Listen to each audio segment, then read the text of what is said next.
In the city of Hyderabad, a 45-year-old logistics manager was living out a standard domestic routine.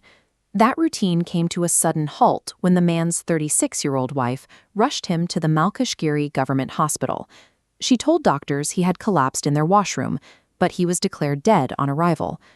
To finalize the legal processing of the death, the wife filed an official complaint at the Medipoli police station, documenting her account of a sudden, natural collapse. On paper, her narrative matched the medical profile of a standard cardiovascular event. By presenting the death as a private accident with no witnesses, she created a believable illusion of a natural tragedy. The case shifted during a routine post-mortem examination. While the wife's story relied on a lack of witnesses, the victim's body served as a silent record of the night's actual events. Coroners discovered suspicious injuries localized on the victim's cheek and neck. A static fall produces specific impact vectors. These injuries, however, showed biomechanical markers of ligature pressure, a physical impossibility for someone simply losing consciousness and hitting the floor. The physical reality of the autopsy overrode the wife's testimony. Within hours of the examination, police reclassified the death investigation as a homicide. Investigators expanded the scope of the case beyond the body, looking at the technical environment surrounding the residence in Bodupal. They began a sweep of local security camera footage to verify the movements of everyone entering and leaving the house on the night of December 11th. This timeline tracks the technical evidence found on the wife's phone. Digital records showed constant communication with two external numbers in the hours leading up to the manager's death. Those numbers led police to two accomplices, including a 22-year-old construction worker who had been in frequent contact with the wife. Police established that the manager had recently discovered his wife's relationship with the worker.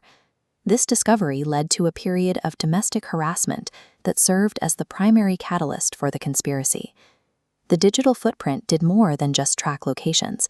It mapped the human relationships that turned a supposed solitary accident into a coordinated three-person crime. Using the technical data, investigators reconstructed the final hours of the victim's life as he returned home from his job as a logistics manager. As he entered his home, he walked into an ambush. The construction worker and an accomplice were waiting inside and immediately launched a physical assault. The trio utilized a specific division of labor to ensure the victim could not fight back. While the two men pinned him down, the wife held her husband's legs to prevent him from thrashing. The paramour then used a chuni, a long scarf, to execute the murder, applying lethal ligature strangulation until the man was dead. After the killing, the three conspirators began a staging phase. They changed the victim's clothes, moved his body into the washroom, and cleared the house of evidence. This staging process is the hallmark of a manufactured emergency. The calculated effort to redress a body and alter a location is a forensic signature that distinguishes a crime from a medical crisis. The plot collapsed quickly.